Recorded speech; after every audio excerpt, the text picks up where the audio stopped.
Hi everybody, check out Sinbad the Sailor up above us. This is Paul Clay's discussion, look at Sinbad the Sailor.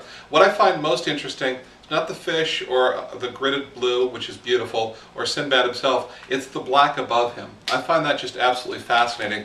And to me this is a discussion, now I don't know what Clay said, but of course symbolism is created by the viewer, not by the artist or the writer, right? That's the job of the viewer, the reader. To me, that darkness symbolizes what Sinbad's missing. He's so focused on that task that he's missing everything else that's all around him.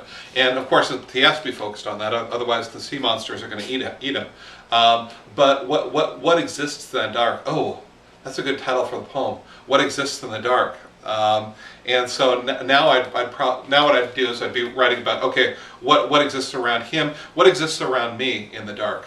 Around me in the dark, I don't know, because I'm so focused on this. But every once in a while, I'll come out of my self-absorbed stupor and take a look at what's going on around me. It's like, oh, geez, all of these things are happening all at once. And I try to think of what kinds of things are happening around me all at once. What sort of things do I get focused on? I get focused on writing a lot. And do you ever have that thing where you write and you lose time?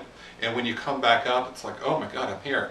I did that in the mountains. When I live in the mountains, I'll be reading something or writing something, and I'll be in the middle of, I write a lot of crime fiction, I'll be in the middle of this really violent scene, and I'll come back to consciousness, and it's like, how am I writing violence here? It's just so peaceful and beautiful. Or I'll get caught up in this sort of thing. So the black space is I think really what we're writing about here. Not so much of what we see, but what's not seen.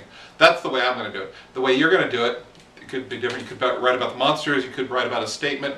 You could write about his. I've talked about phrases as being cultural conversation.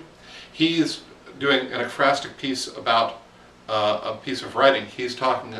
He's saying something back to the writer of the 1001 Nights.